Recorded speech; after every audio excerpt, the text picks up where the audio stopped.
Good afternoon. We'd like to call to order our Monday, June 8th, Fayetteville City Council special meeting. In light of where we are in our country, in light of certainly where we are in our, even our local area in the city of Fayetteville, I think it's appropriate at this time that as a local body, we had our special meeting on Sunday, immediately following Saturday night, but we had a specific purpose that night was to put the corrective actions in place to bring law and order and safety back in our community, which I think we were very successful with doing that. But now as the community starts to rebuild and repair, there are commitments that we've all made to put this very sensitive item front and center. And as we look to our organization, the reason I added this tonight as we talk about racial equalities, as we talk about best practices, about inclusiveness, and to make sure that we ensure transparency and accountability on our law enforcement side of that. Wanted to bring that front and center from a policy perspective tonight to talk about what our plans are going forward.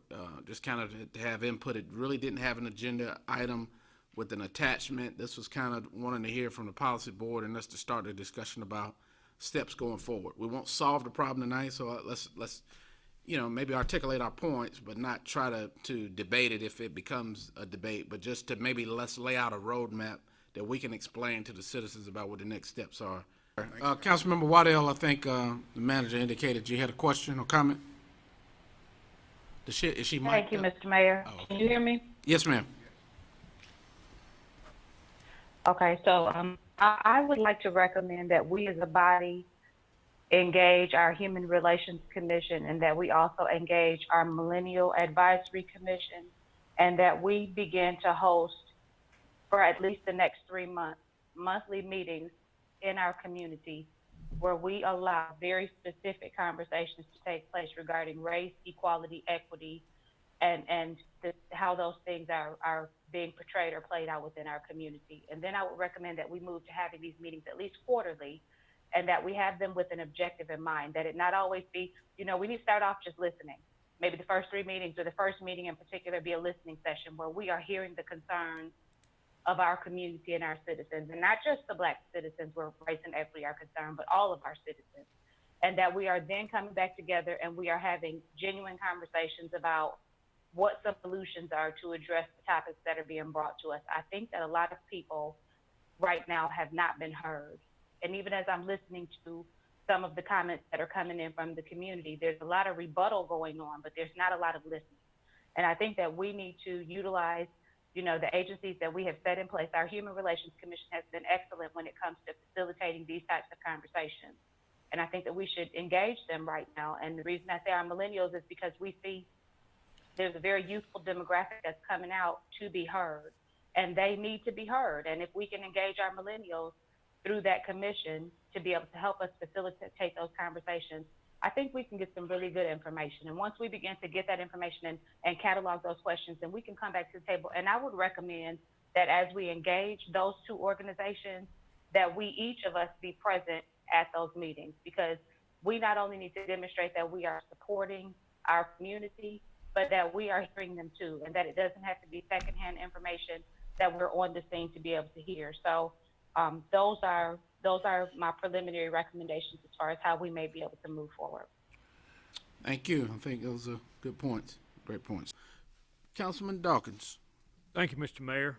Our role is to listen, I believe, and hear what all the community wants to say. I mean, there's, Councilman Wright has seen some rough stuff on Facebook, and I've seen some rough stuff on Facebook too. And so we have some folks that have very, very strong feelings, hurtful feelings on one side, and very strong feelings on the other side. And my guidance, I like what Council Lady Waddell said. We start with the Human Relations Commission.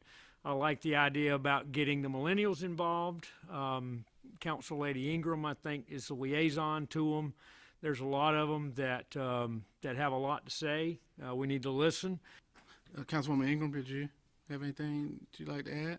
I love what Councilmember Waddell has has stated, which was one of my recommendations, and I had spoken with the chair and vice chair of the Millennial Commission about bringing them in.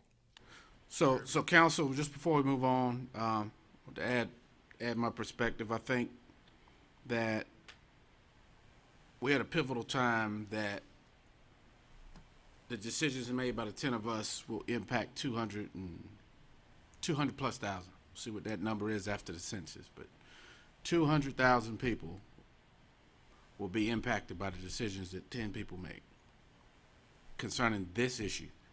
And so I think that our guidance should be that we do what's in the best interest of the city, right? Even though we have our personal points of view, we have our constituents, we have our bases, but whatever it is that we think is in the best interest of the city. And I think our number one asset, those two said it twice, that I've said it in my last two speeches at inauguration. Our diversity is our greatest asset. Because of that, we can figure this out, no doubt about it. So what I heard us say today was that we engaged the Human Relations Commission. Dr. Wade's online, he's been listening, but we engaged them. We engaged some representation from our Millennial Council to make sure that they feel a part of this. I'll leave it up to you guys. I don't know the sensitivity on the Youth Council piece. I like it, but the parents may have an issue and it may open up a whole different, but I like it, so we can talk about that from a policy piece, okay? Okay, the alumni, those who've graduated. I like the fact that we have the community discussions. The only thing I'd ask that we consider with that is that we move them around the city so that we don't have to have people come to us, that we can go to them to make sure that we get the highest maximum participation. The market house is a difficult situation. We all have our personal perspective. I think I like the concept that was proposed by Councilman Dawkins or some, that maybe the council put together, we put together some committee. Let's have further discussion on that. May include citizens, may not, but something that will be well received. Or maybe we allow the Human Relations Commission and some of these community discussions to get engaged to help us make that decision as to who's on it and what it looks like. Because the 10 of us will have to make a decision that will impact 200 plus thousand, and they'll have to live with it. If it's, and like I said, we need to make sure that we make sure that it's only truth is perpetuated online, on social media, that no one on this council has talked about burning down anything. No one on this council has talked about bulldozing it. Our citizens say what they want, and I think that we have expressed tonight, each one of you, that we are looking to do what's in the best interest of the city, is where we started that.